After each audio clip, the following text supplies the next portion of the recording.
আসসালামু আলাইকুম। সবাইকে আমন্ত্রণ জানাচ্ছি আমাদের আজকের ক্লাসে।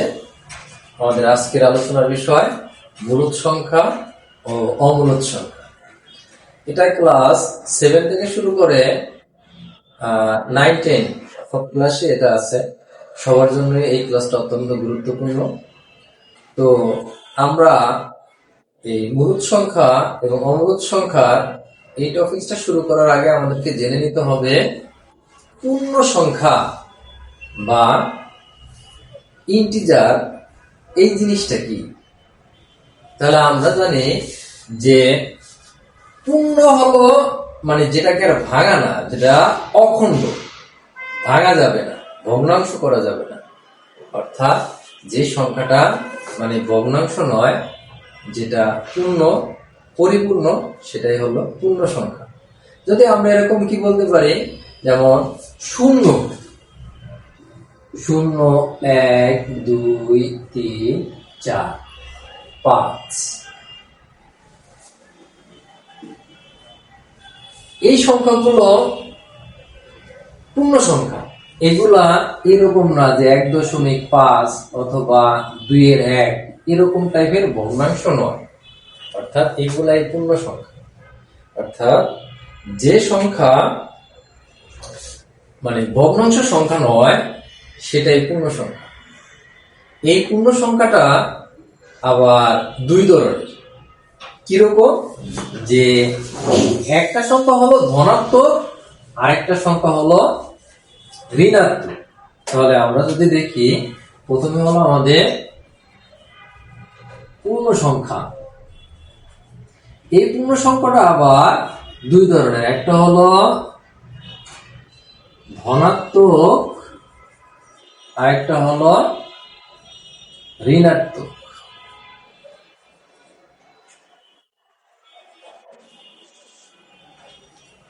তাহলে এই পূর্ণ সংখ্যাটাকে প্রকাশ করা হয় জেড দ্বারা। অর্থাৎ এটার প্রকাশ যেটা করা হয়, বোঝানো হয়, এটা বোঝানো হয় জেড দ্বারা। ধনাত্মক মানে হয়েছে যেগুলো প্লাস, ঋণাত্মক মানে হয়েছে যেগুলো মাইনাস। অর্থাৎ তাহলে পূর্ণ সংখ্যার যে একটা সংজ্ঞা যদি আমরা দাঁড় করাই, সেটা হলো যে শূন্য সহ সকল ধনাত্মক এবং ঋণাত্মক সংখ্যাকে পূর্ণ সংখ্যা বলে।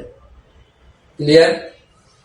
আচ্ছা, তাহলে পূর্ণ সংখ্যা আমরা পেলাম। এখন যদি আমরা দেখি যে এই পূর্ণ সংখ্যার বর্গ,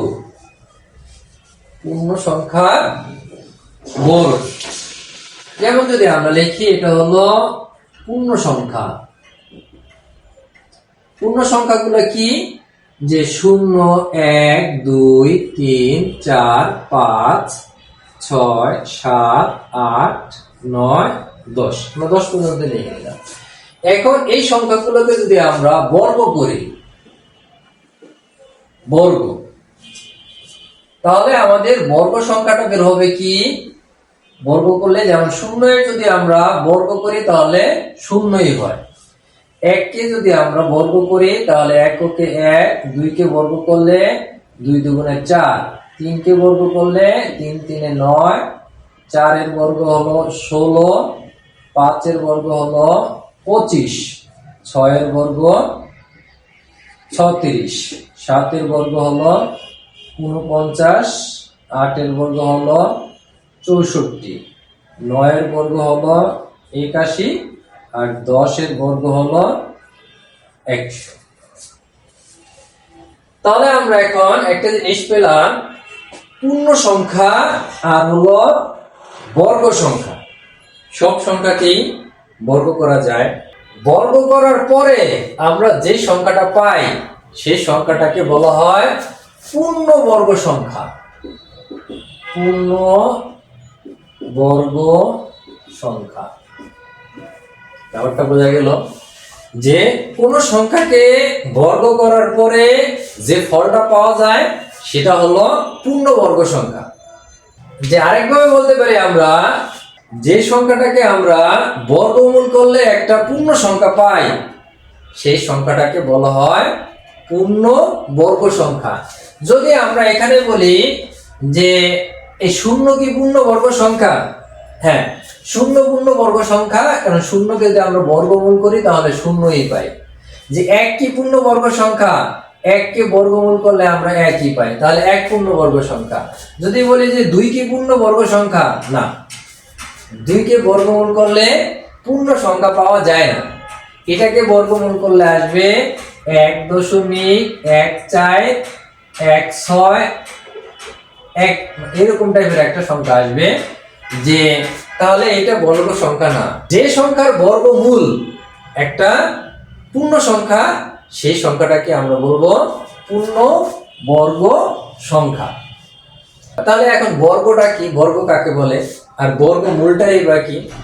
বর্গ হলো কোন সংখ্যাকে ওই সংখ্যা দ্বারা গুণ করলে যে গুণফল পাওয়া যায় তা হলো সংখ্যাটি বর্গ।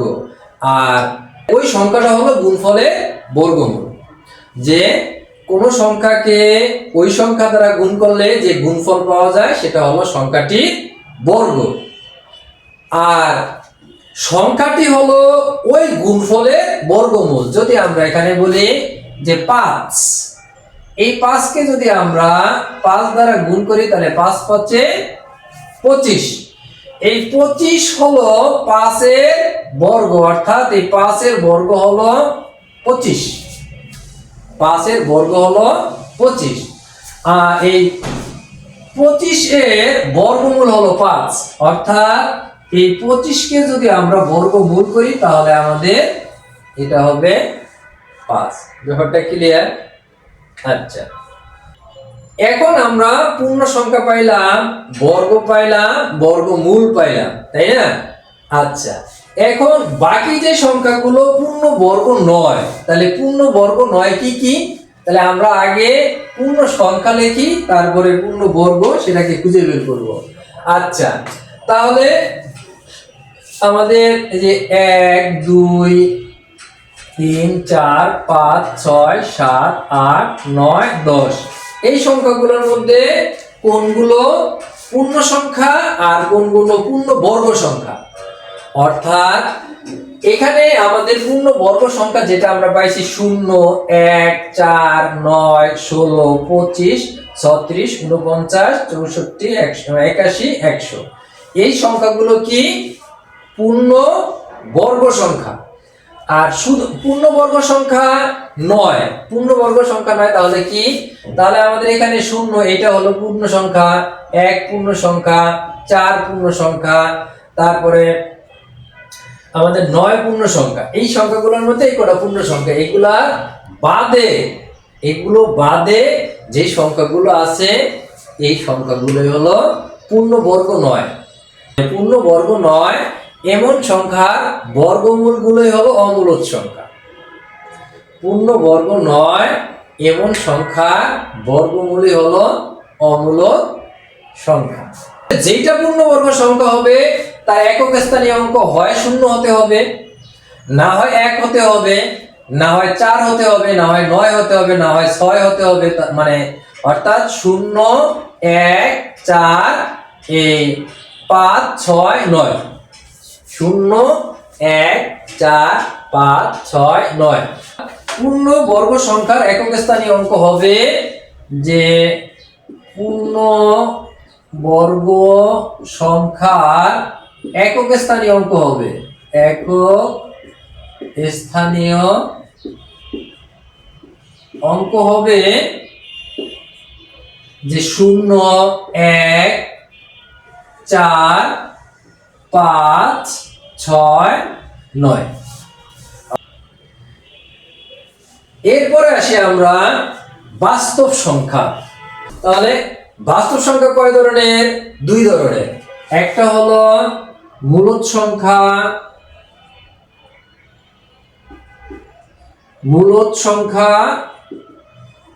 আর একটা হলো অমূলদ সংখ্যা।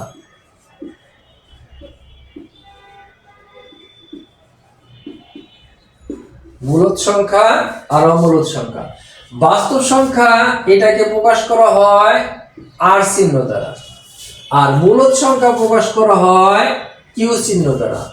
অমূলদ সংখ্যা প্রকাশ করা হয় এই কিউর উপরে পূরক অথবা এই কিউর উপরে সি, এটাকে বলা হয় প্রাইম, সি প্রাইম। ক্লিয়ার?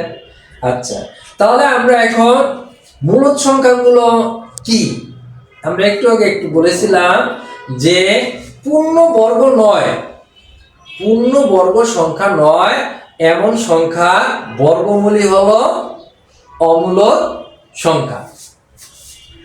আর সকল পূর্ণ সংখ্যাই মূলদ সংখ্যা, সকল পূর্ণ সংখ্যাই মূলদ সংখ্যা। তাহলে মূলদ সংখ্যা কি?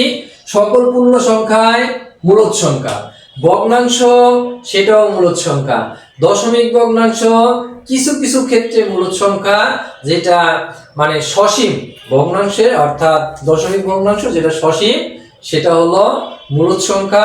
যেটা অসীম, অসীমের মধ্যে আরেকটা ব্যাপার আছে, সেটা হলো যদি পৌনঃপুনিক থাকে, পৌনঃপুনিক থাকে সেটা হলো মূলদ সংখ্যা, আর যেটা পৌনঃপুনিক নাই সেটা হলো অমূলদ সংখ্যা। যে মূলদ সংখ্যা হলো যে সংখ্যাকে আমরা অর্থাৎ যে সংখ্যাকে p/q আকারে প্রকাশ করা যায়, প্রকাশ করা যায় তাই হলো মূলদ সংখ্যা, মূলদ সংখ্যা। তবে এর মধ্যে একটা কথা আছে যে এই মূলদ সংখ্যা এখানে অর্থাৎ কি হবে, যেখানে এই পি ও কিউ পূর্ণ সংখ্যা, অর্থাৎ এটা ভগ্নাংশ সংখ্যা হইলে হবে না, কি মানে পি ও কিউ পূর্ণ সংখ্যা এবং Q not equal 0, Q not equal 0, অর্থাৎ কিউ এর মান শূন্য হতে পারবে না। এখন যদি আমরা এখানে লিখি যেমন 5 আর নিচে আমরা যদি দেই 0, তাহলে আমাদের এই কিউ এর মানটা তো শূন্য হয়ে গেল, অর্থাৎ এটার মান শূন্য হবে না, তাহলে এটা মূলদ সংখ্যা নয়। তবে এটাকে যদি আমরা উল্টো দিকে লিখি যে 0 নিচে হলো 5, এটা মূলদ সংখ্যা, 0 হলো 5, এটা হলো কি মূলদ সংখ্যা। তাহলে যে সংখ্যাগুলো আমরা ভগ্নাংশ আকারে প্রকাশ করতে পারি, কারণ ভগ্নাংশ তো একটা মূলদ সংখ্যা। যদি আমাকে বলা হয় এখানে 0, এটাকে আমরা কি করতে পারি, উপরে 0 নিচে হলো 1, তাহলে 1 শূন্যের কত 0ই হবে, তাই না? 1 দ্বারা তো 0কে ভাগ করা যাবে না। এরপরে হলো যদি আমাকে বলা হয় 2, এটাকেও আমরা ভগ্নাংশ আকারে লিখতে পারি, যেমন 2 নিচে হলো 1 সমান 2 একে 2। এরপরে যদি বলা হয় 3, এটাকেও লেখা যায় 3 নিচে হলো 1 সমান 3 একে 3, যেটাকে আমরা ভগ্নাংশ আকারে লিখতে পারবো। এবং যে ভগ্নাংশ নিচের যে অপশনটা এটা শূন্য হতে পারবে না, যদি শূন্য হয় তাহলে সেটা আর মূলদ সংখ্যা হবে না। ক্লিয়ার? তাহলে আমরা বলতে পারি কি যে সকল পূর্ণ সংখ্যাই মূলদ সংখ্যা, সকল ভগ্নাংশ সংখ্যাই মূলদ সংখ্যা।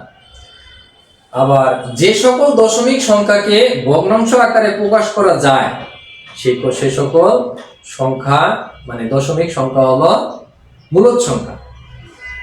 এরপরে হলো যেমন যে সকল ভগ্নাংশ দশমিক ভগ্নাংশ যদি আমরা লিখি যেমন 2.56, এটাকে আমরা ভগ্নাংশ আকারে লিখতে পারি যেমন 256 নিচে হলো 1 0, তাহলে এটাকে আমরা একটা ভগ্নাংশ আকারে লিখতে পারছি।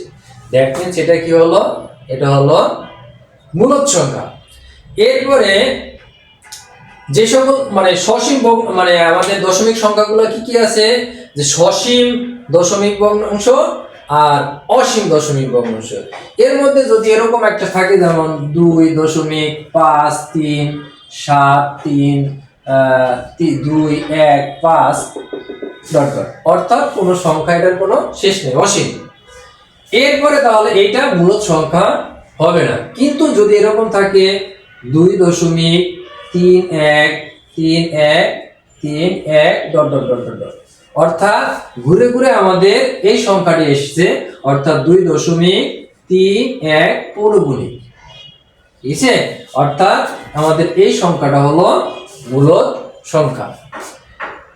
এরপরে হলো যদি আমাদের এরকম থাকে যে বর্গমূল দেয়াই থাকে, বর্গমূল দেয়া থাকে, যদি আমাদের এরকম থাকে উপরে 4 নিচে হলো 9, এই সংখ্যাটা কি মূলদ সংখ্যা নাকি অমূলদ সংখ্যা? তাহলে আমরা দেখব যেই সংখ্যাটা, যে যদি আমরা এই বর্গমূল চিহ্নটা তুলে পূর্ণ সংখ্যা পাই, বর্গমূল চিহ্নটা তোলার পরে যদি দুইটা পূর্ণ মানে অর্থাৎ হর এবং লব পূর্ণ সংখ্যা হয়, তাহলে সেটাকে আমরা মূলদ সংখ্যা হিসেবে ধরে নেব। যেমন এটাকে যদি আমরা আলাদা আলাদা বর্গমূল করি, যেমন 4 নিচে হলো কত 9, তাহলে কত হবে আমাদের, মানে 4 কে বর্গমূল করলে 2 হবে, এটাকে বর্গমূল করলে 3 হবে, অর্থাৎ এইটা আমাদের কি মূলদ সংখ্যা।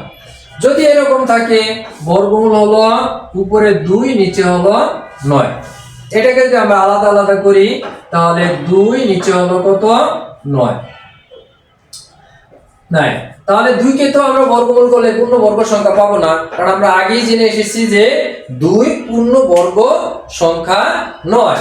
এটাকে যদি আমরা বর্গমূল করি তাহলে আসবে যে 1.4143 যা এরকম একটা সংখ্যা আসবে। তাহলে এটা আর পূর্ণ বর্গ সংখ্যা হলো না, তাহলে এটা আর পূর্ণ বর্গ সংখ্যা হবে না। নিচেরটা বর্গমূল করলে 3 আসবে, ঠিক আছে, বাট ওইটা কিন্তু আমাদের আর পূর্ণ বর্গ সংখ্যা হলো না, তাহলে এই সংখ্যাটা কি আমাদের অমূলদ সংখ্যা। নিচের কোনটি মূলদ সংখ্যা? নিচের কোনটি মূলদ সংখ্যা? এরকম অপশন দেয়া, এখানে ক নম্বরে দেয়া থাকলো √2, খতে দেয়া থাকলো √3, গ হলো √4 আর গ হলো √5। তাহলে আমরা দেখবো যে এখানে কোন সংখ্যাটাকে বর্গমূল করলে আমরা একটা পূর্ণ সংখ্যা পাই। তাহলে আমরা দেখবো এটাকে বর্গমূল করলে আমরা পূর্ণ সংখ্যা পাই না, কারণ আমরা প্রথমেই দেখছি যে এই অর্থাৎ 2 পূর্ণ বর্গ সংখ্যা নয়, 3 ও পূর্ণ বর্গ সংখ্যা নয়, 4 পূর্ণ বর্গ সংখ্যা, অর্থাৎ 4 কে বর্গমূল করলে আমরা 2 পাই, 5 পূর্ণ বর্গ সংখ্যা না, তাহলে আমাদের সঠিক উত্তর হবে কি √4। যদি এরকম কোন সংখ্যা থাকে যে ধরে নিলাম যে 49 এর বর্গ, 49 এর বর্গমূল নিচের কোনটি?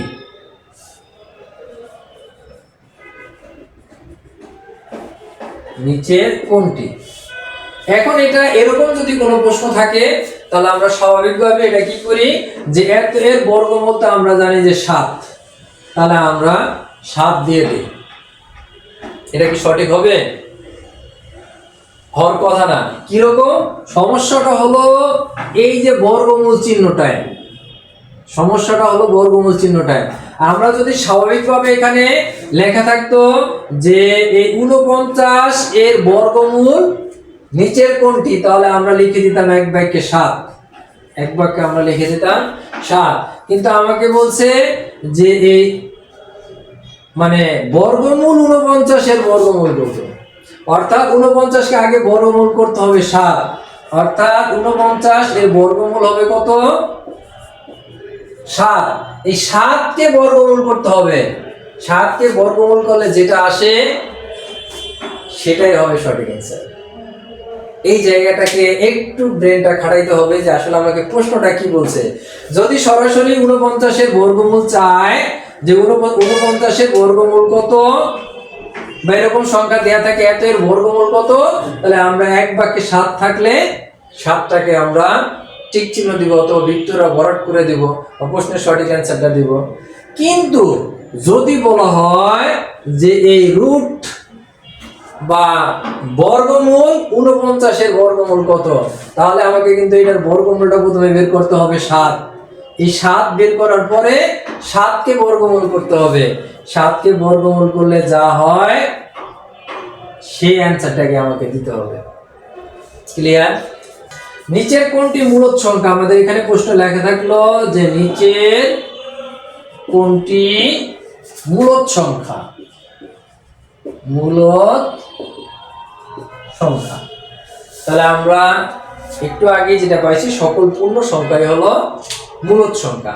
আমাদেরকে এখানে এরকম কিছু অপশন দেয়া থাকলো যে বর্গমূল 243, এটা কোন নম্বর প্রশ্নে দেয়া ছিল? খ তে দেয়া ছিল 343, গ তে দেয়া ছিল 392, আর ঘ এটাতে বর্গমূল দেয়া ছিল বা 676, এরকম একটা অপশন আমাদের দেয়া ছিল। তাহলে আমরা দেখবো যেটাকে ঘনমূল করার পরে কত থাকে। আমরা এটাকে ঘনমূল করলে পূর্ণ সংখ্যা পাবো না, এটাকে ঘনমূল করলে একটা পূর্ণবর্গ সংখ্যা আসবে, আসলে আমরা এটাই হবে আমাদের মূলদ সংখ্যা। এরপরে আমাদের আরো অপশন থাকবে, যদি আমাদের এরকম কোন অপশন থাকে যে নিচের কোনটি মূলদ সংখ্যা। আরো একটা প্রশ্ন থাকলো যে নিচের কোনটি মূলদ সংখ্যা। তাহলে এখানে দেয়া আছে, মনে করো যে ক নম্বর প্রশ্নে দেয়া আছে বর্গমূল 12, খ নম্বরে দেয়া আছে যে বর্গমূল 6, নিচে হলো 3, আরেকটা দেয়া আছে গ নম্বরে বর্গমূল 8, নিচে 7, আর ঘ নম্বরে দেয়া আছে যে বর্গমূল 27, 48, 27 নিচে আছে 48। এখন যে বর্গমূল 12 এটা পূর্ণবর্গ সংখ্যা নয়, এটাকে প্রথমে নেওয়া যাবে না। এইটাকে যদি আমরা কাটাকাটি করি, অর্থাৎ এটাকে যদি আমরা কাটি দেখি, তাহলে এখানে বর্গমূল আছে কত? 2, তাহলে 2 ও মূলদ সংখ্যা নয়, √2 এটা মূলদ সংখ্যা নয়। এরপরে এটাকে তো কিছুই করা যায় না, এটা অর্থাৎ এইটাকে আলাদা করলে আলাদা একটা বর্গমূল সংখ্যা বের হবে, এটাকে করলে এটা আলাদা একটা পূর্ণ সংখ্যা বের হবে না, ভগ্নাংশ সংখ্যা বের হবে। এরপরে যদি আমরা এটাকে একটু কাটাকাটি করার চেষ্টা করি যে কত বের হয়, এটাকে যদি দিই তাহলে আমরা 3, 9, 27, 3 দিয়ে যদি কাটি, 3 দিয়ে কাটলে কত হয়? 3, 9, 27, আর 3, 16 হলো 48। তাহলে 3 দিয়ে কাটাকাটিতে উপরে থাকে 9, নিচে থাকে কত? 16। এখন এটাকে যদি আমরা আলাদা আলাদা বর্গমূল করি, যে 9 নিচে আছে কত? বর্গমূল 16, তাহলে কত হবে? 3, 3 9, আর 4, 4 16, অর্থাৎ এটা পূর্ণ বর্গ সংখ্যা। আমাদের আরেকটা জিনিস মাথায় রাখতে হবে কি, সকল মৌলিক সংখ্যাই কি অমূলদ সংখ্যা।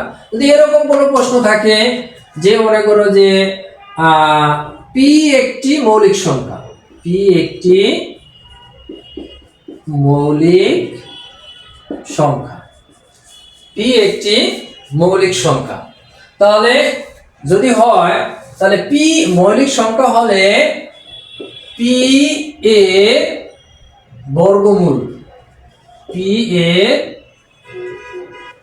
বর্গমূল মূলদ নাকি অমূলদ? মূলদ নাকি অমূলদ? অমূলদ সংখ্যা।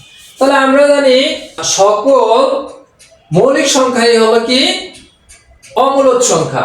তাহলে এই বর্গমূল পি একটি অমূলদ সংখ্যা, অমূলদ সংখ্যা। বোঝা গেল? আরেকটা ব্যাপার হলো যে অমূলদ সংখ্যার ক্ষেত্রে আমরা যে পাই চিহ্ন ব্যবহার করি, এই পাই চিহ্ন অর্থাৎ এই পাই এটা একটা অমূলদ সংখ্যা। যে পায়ের মান হলো যে 3.14, 1, 5, 9 ইত্যাদি ইত্যাদি। অনেক সময় আমরা আমাদের ব্যবহারের সুবিধার জন্য এই পায়ের মানটাকে ব্যবহার করি 3.14, কখনো আবার এই 3.1416 এইটা হিসেবেও ব্যবহার করি। আবার কখনো কখনো আমরা এটা কি করি, পায়ের মানটা এই 22 নিচে হলো 7, অর্থাৎ 22 নিচে যদি 7 হয় তাহলে এটা কিন্তু মূলদ সংখ্যা, কারণ এটা একটা পূর্ণ ভগ্নাংশ। ভগ্নাংশ একটা মূলদ সংখ্যা, আমরা জানি কি ভগ্নাংশ একটা মূলদ সংখ্যা। এটা আমরা আমাদের কাজের সুবিধার্থে এই মানগুলো আমরা ধরে নেই, কারণ এই মানটা যদি আমরা ধরে নেই তাহলে এটা কিন্তু একটা মানে সসীম ভগ্নাংশ, অর্থাৎ এটা কিন্তু এখানে এসে সেটাকে কিন্তু আমরা ভগ্নাংশ আকারে প্রকাশ করতে পারি। এটা ভগ্নাংশ আকারে প্রকাশ করলে কত হবে, যে 314 নিচে হবে কত 100, এটাকে আমরা ভগ্নাংশ আকারে প্রকাশ করতে পারি। তাহলে এটা কিন্তু আসলে এটা কিন্তু এটা মান না, এটা আমাদের কাজের সুবিধার জন্য আমরা ব্যবহার করে থাকি। এরপর আরেকটা আছে ই, একটা পাইলে আমরা রুট মানে অর্থাৎ পাই, আরেকটা হলো ই অর্থাৎ পাই হলো এটাও আমাদের অমূলদ সংখ্যা, আরেকটা হলো ই, এটা আমরা লগের অঙ্ক করতে গেলে তখন এটাকে আমরা ব্যবহার করি। তাহলে এইটাও কিন্তু একটা অমূলদ সংখ্যা। তাহলে এই লগ এর বেস যদি ই হয় তাহলে সেটাকে আমরা ln দ্বারা প্রকাশ করি। এটার জন্য আমরা পরে যখন লগের অধ্যায় আলোচনা করব তখন এটা নিয়ে আমরা বিস্তারিত আলোচনা করব। তাহলে আজকে আমাদের এই মূলদ সংখ্যা আর অমূলদ সংখ্যা এটা নিয়ে আর কারো কোনো কনফিউশন থাকার কথা না। এরপরেও যদি তোমাদের কিছু জানার থাকে তোমরা অবশ্যই কমেন্ট বক্সে লিখে সেটা জানিয়ে দিবে। সবাইকে অসংখ্য ধন্যবাদ আমাদের সাথে থাকার জন্য। আল্লাহ হাফেজ।